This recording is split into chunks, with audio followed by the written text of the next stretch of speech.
జాతీయవాద జర్నలిజానికి అసలైన వేదిక నేషనలిస్ట్ హబ్ ని సబ్స్క్రైబ్ చేసుకోండి. నోటిఫికేషన్స్ కోసం బెల్ ఐకాన్ పై క్లిక్ చేయండి. చాలా సందర్భాల్లో గతంలో చర్చలు జరిగాయి. ఈ రామ్ సేతు అని అంటారు కొంతమంది, యాడమ్ బ్రిడ్జ్ అని కొంతమంది అంటారు. తాజాగా ఇస్రో చెప్పినది ఏంటి? మీ ఇనిషియల్ రిమార్క్స్ ఏంటి?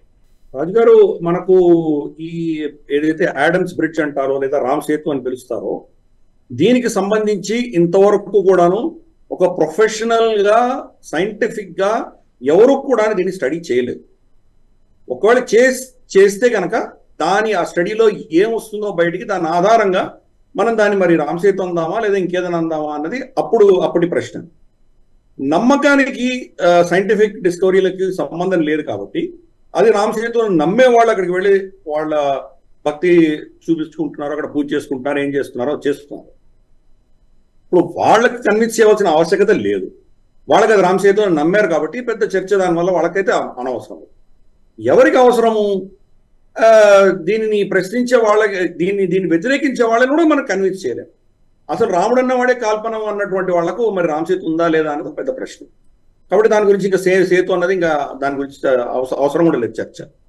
అటువంటి పరిస్థితులలో ఇటు నమ్మే వాళ్లకు అటు నమ్మని వాళ్లకు ఇద్దరికి కూడాను ఈ సత్యంతో వాళ్ళకి ప్రమేయం లేదు. కాబట్టి మరి సత్యం ఎవరికి కావాలి అంటే ఇది పెద్ద ప్రశ్న. ఎనీవే, నేను ఇందాక చెప్పినట్లు దీని మీద సైంటిఫిక్ గా ప్రొఫెషనల్ గా ఎటువంటి స్టడీ జరగలేదు.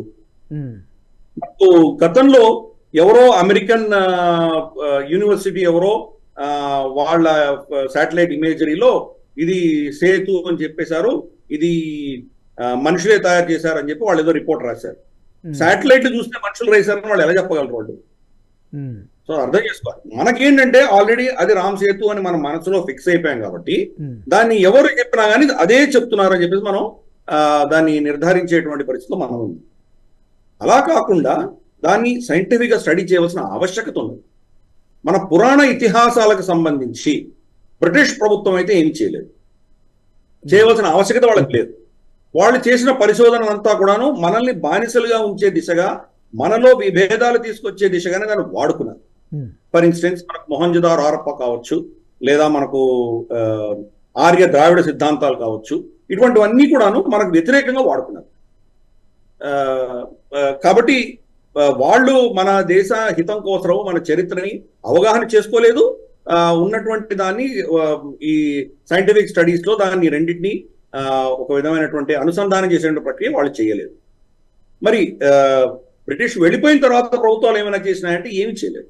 స్టేటస్ కో మెయింటైన్ చేస్తున్నాం లిటరల్ గా. మనం మహా అంటే 9 చేస్తే చూస్తే మిడిల్ ఏజ్ 16వ శతాబ్దమో 15వ శతాబ్దమో దీనికి సంబంధించిన ఏవో తవ్వకాలు చేసుకుంటారు, మనం బతికేస్తున్నాం. ప్రాచీనమైన భారతాన్ని గురించి రీసెర్చ్ చేయాలి అన్నటువంటిది మనకు జరగట్లేదు. ఎక్కడో గల్ఫ్ ఆఫ్ కంబట్ లోనో ఎక్కడో ఏదో చక్కముక్క దొరికింది, దాన్ని రేడియో కార్బన్ డేటింగ్ చేస్తే ఇది 7000 సంవత్సరాల క్రితం అని చెప్పారు అనగానే మనం అందరం కూడా అది అయిపోయింది ఇది అయిపోయింది మనం వెళ్ళిపోతుంది. అది కాదు. ఫర్ ఇన్స్టెన్స్, మొన్నటి వరకు కూడా మనకు కొన్ని 10-15 సంవత్సరాల వరకు కూడా మనకు బేట్ ద్వారకా అని చెప్పి ఒక దీవి ఉన్నది ద్వారకా దగ్గర. అదే కృష్ణుడి ద్వారకా అని చెప్పి అక్కడ కృష్ణుడు ఇక్కడ ఉండేవాడు, ఇది రుక్మిణి ఇల్లు, ఇది బలరాముడి ఇల్లు, ఈయన ఇక్కడే ఆయన రాజ్యం వెళ్ళేవాడు, ఇవన్నీ కూడా అక్కడ చాలా గుళ్ళు అక్కడ కట్టారు.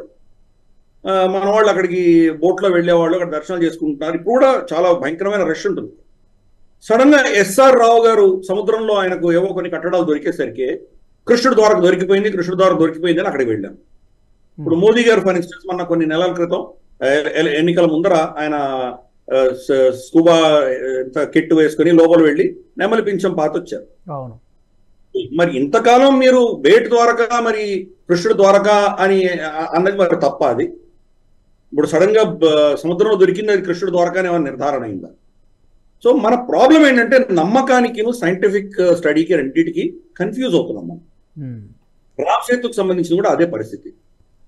ఫర్ ఇన్స్టెన్స్, బేట్ మన ఎస్ఆర్ రావు గారు పరిశోధన చేసినటువంటి ఏవేవి కట్టడాలు ఉన్నాయో అది పెద్ద పట్టణం కాదు, ఒక చిన్న సెటిల్మెంట్. అది కొన్ని ఇండ్లు మాత్రమే ఉన్నాయి, ఒకటి.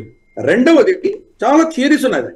ఆయన చెప్పింది ఏంటంటే దాన్ని రేడియో కార్బన్ డేటింగ్ చేసి సైంటిఫిక్ గా ఆయన చెప్పారంటే 1000 BCE అంటే ఇప్పటి నుంచి 3000 సంవత్సరాలు పాతది అని చెప్తున్నారు.